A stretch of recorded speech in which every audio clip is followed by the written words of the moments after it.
एक राजा का दरबार लगा हुआ था। क्योंकि सर्दी का दिन था इसलिए राजा का दरबार खुले में बैठा था। पूरी आम सभा सुबह की धूप में बैठी थी। महाराज ने सिंहासन के सामने एक टेबल जैसी कोई कीमती चीज रखी थी। पंडित लोग, दीवान आदि सभी दरबार में बैठे थे। राजा के परिवार के सदस्य भी बैठे थे। उसी समय एक व्यक्ति आया और प्रवेश मांगा।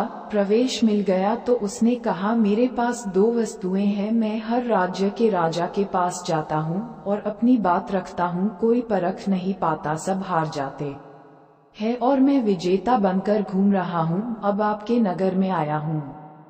राजा ने बुलाया और कहा, क्या बात है? तो उसने दोनों वस्तुएं टेबल पर रख दी, बिल्कुल समान आकार, समान रूप, रंग, समान प्रकाश, सब कुछ नक-सिक समान। राजा ने कहा, ये दोनों वस्तुएं एक है? तो उस व्यक्ति ने कहा, हाँ, दिखाई तो एक सी देती है लेकिन है भिन्न।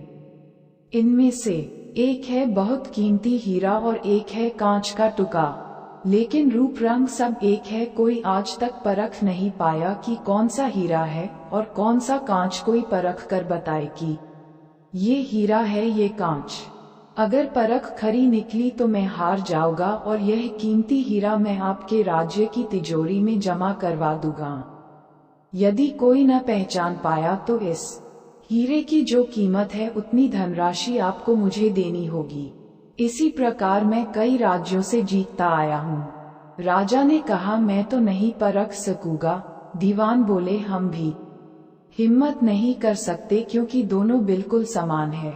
सब हारे, कोई हिम्मत नहीं जुटा पाया।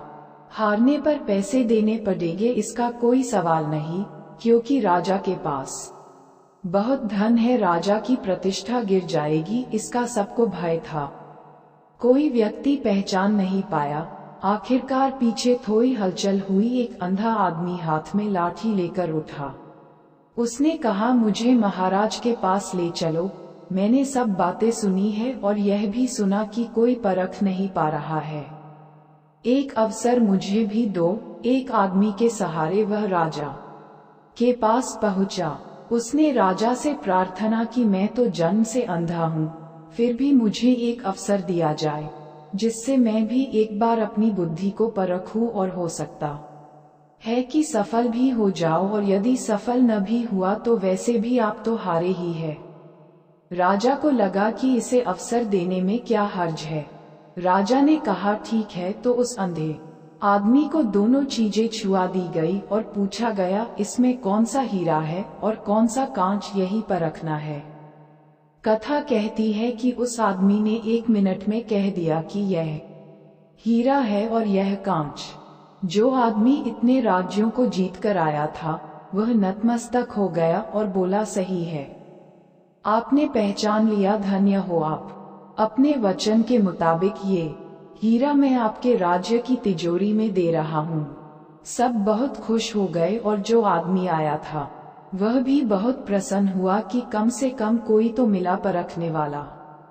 वह राजा और अन्य सभी लोगों ने उस अंधे व्यक्ति से एक ही जिज्ञासा जताई कि तुमने ये कैसे पहचाना कि यह हीरा है और वह कांच? उस अंधे ने कहा कि सीधी सी बात है मालिक, धूप में हम सब बैठे हैं। मैंने दोनों को छुआ, जो ठंडा रहा वह हीरा, जो गर्म हो गया वह कांच।